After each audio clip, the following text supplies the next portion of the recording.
Musk no longer the richest man on earth. At least that was true for a portion of the day today, as we saw Bernard and his family, which I've always thought that was weird they put that like that on the Forbes ranking, but he passed Elon Musk briefly, the guy behind some of the biggest fashion brands in the world, Louis Vuitton and many others, passing Elon Musk. Now though, Elon Musk has reclaimed that lead slightly by approximately $700 million.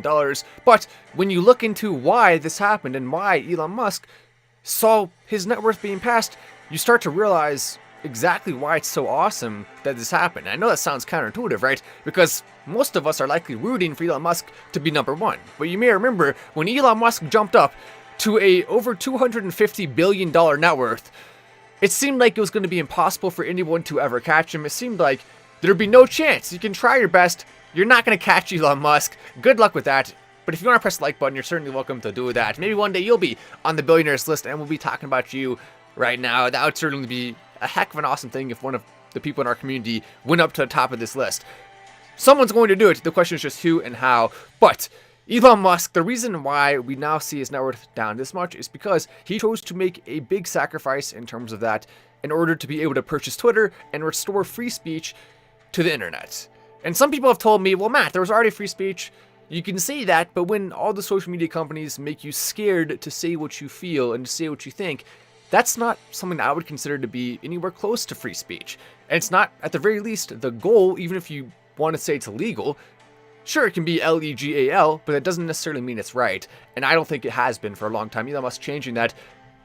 What's important here as well for Dogecoin is that we now know Elon Musk is willing to sacrifice a lot of his own net worth. He's willing to sacrifice being the richest man on earth, which is a pretty awesome title, in order to help people and to make the world a better place. And if you don't think that applies to Dogecoin, if you don't think he's going to do similar things for Dogecoin, if you don't think he's going to put massive capital towards helping it, then what the heck are you doing? As we did see this article as well coming out, Dogecoin fan Elon Musk no longer richest person. It's cool that he's being identified by certain parts of the media as the Dogecoin fan. That's his identity, not Tesla CEO, which is kind of funny. I mean, we'll put Tesla CEO first, I think, in most cases, but it's fun to say Dogecoin fan Elon Musk. Take a look at this as well.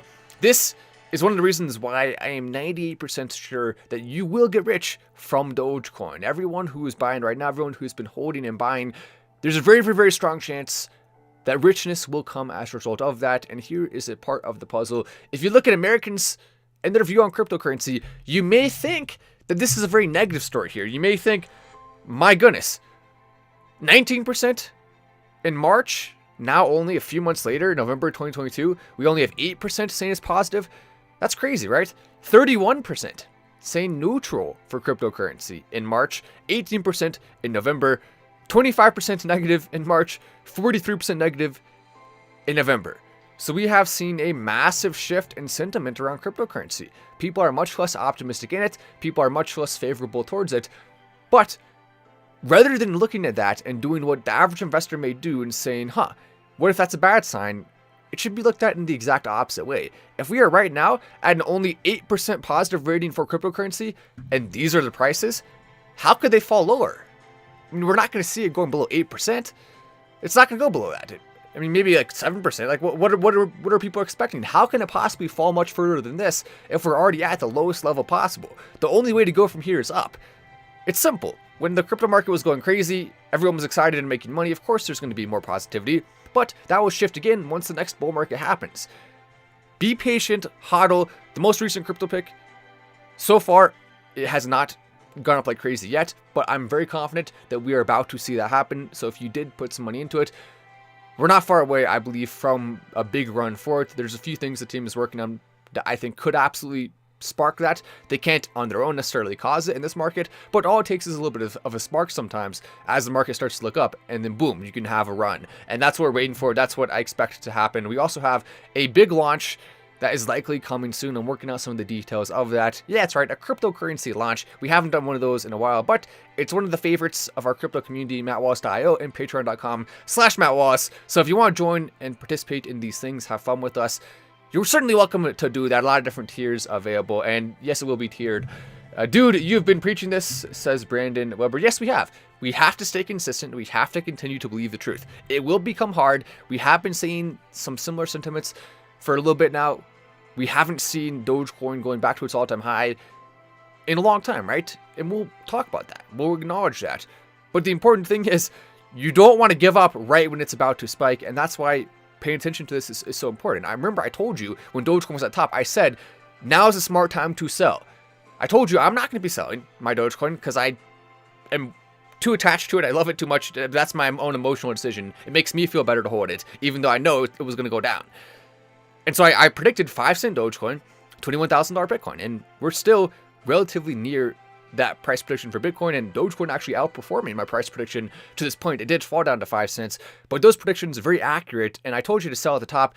And so you want to be paying attention to these moves in the market, these ebbs and flows. That way you can make the most money possible and optimize your investment portfolio. Let's keep it positive, guys. We're all here to make money. And watch Doge launch to the moon. It says Dogecoin dad. I love that there. That is absolutely true. And keep in mind too, Dogecoin obviously a big focus of the show, but we talk about other news too. There's a lot of important information you can get from the show. You can know what's happening in the crypto world, what's happening in the finance world, what's happening with Elon Musk. I'll keep you updated on it all in the most entertaining way possible, hopefully.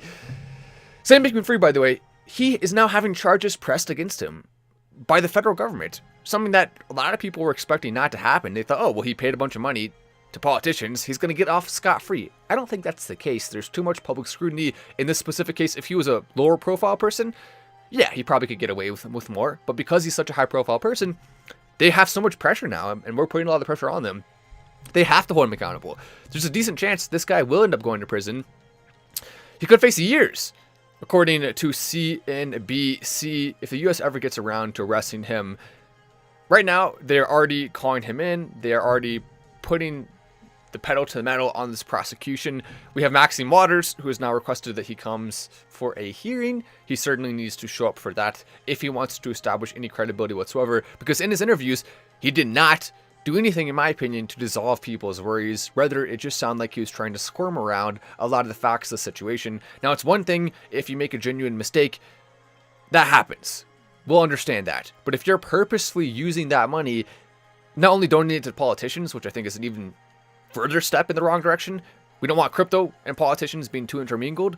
But when you're using that money in a way that's undoubtedly against the rules, when you're breaking the terms of service, when you're breaking people's trust, when you have your money as an exchange in a position where it could lose people a lot of money, which is what's happened here, then that's bad. You can't do that, obviously. We also have, I think, an important distinction to make here. So Binance, their report states that are over-collateralized. Look at SBF. They're under-collateralized massively. Binance is over-collateralized when it comes to their Bitcoin, meaning they have 101% of Bitcoin compared to the 100% they're supposed to hold. So they literally have more Bitcoin than they're supposed to have. That right there is called being responsible. That's the right thing to do. Most exchanges have similar sentiments. Why is it so hard, Sam Bankman-Fried, for you to follow these same things that all the other exchanges follow? What, did you just want to amass millions of dollars so that you could then donate that to politicians you like? Was that your entire goal? Keep in mind, Sam Bankman-Fried deceived all of us.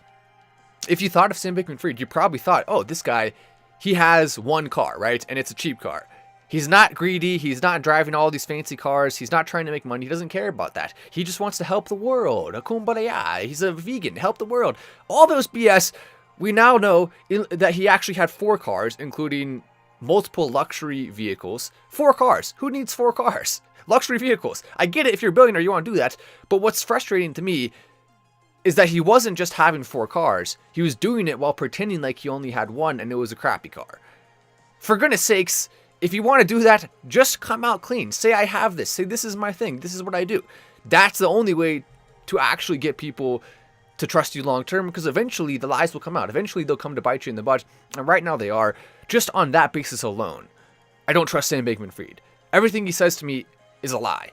Every single thing. And if it's not, then it has to be proven not to be. I will assume everything's a lie until I have further notice. Because of the massive deception, even I believed it. I believe Sam Bankman-Fried, at first at least, was not someone who actually was super motivated by money. I thought he was just trying to help others. Because every single media outlet said that. Every single one. Doesn't matter what side of the political aisle they're on. Every media outlet was saying that. All the people in crypto were saying that. Unless you know Sam Bankman-Fried personally, you would have no way to disprove that. Now, over time, I started to trust him less and less. And remember, when I initially had that thought of him, it was over a year ago. And so there's been a lot of time since then, and I think he's actually gotten worse as a person since that time. And so over time, as he got worse, as he started doing more bad things, I never trusted him enough, even though I've had multiple inquiries to actually promote FTX and FTT token. A lot of people who got the inquiries, a lot of YouTubers accepted that. I never did, even though I could have made a lot of money from doing that. And the reason why is because I never trusted Sam Bankman-Fried. Now, if he had reached out to me a long time prior to the time he did, or to the time they did, I didn't directly have Sam Bankman-Fried reaching out to me personally. But if FTX had reached out to me sooner, maybe I would have considered it. But at the end of the day, I need to have an extreme level of trust before I ever promote, especially a major token like that. And I need to actually understand who the person is, because why would I promote that over a crypto token that's actually doing better for crypto? I want to have the crypto industry as strong as possible. I really want to see crypto take off and become the currency of Earth. That's the goal. And anything that stands in that way, or even doesn't build up onto it, is something that needs to be removed from the space. Doge will likely exceed $100 within 10 years, says Kilendell. Yes, it will. That's absolutely true. When you think about the time and the commitment to learning about Doge and thinking about it and to understanding it, it's tiny in comparison to the reward that will come over the next decade or so. This is really going to change all of our lives. There's no doubt about that. And I've been saying that since it was at half a penny, and it's just as true, if not more true now, simply because we now have even more evidence that it will become the cryptocurrency of Earth. Whereas back then, yeah, it had more potential in terms of room to grow, but the evidence was not nearly as strong. And so I think that's an important differentiating fact there. Anyway, I'm Matt Wallace. This is Final Stand. Make sure to like the video, subscribe with notifications on, and I'll see you in the next video.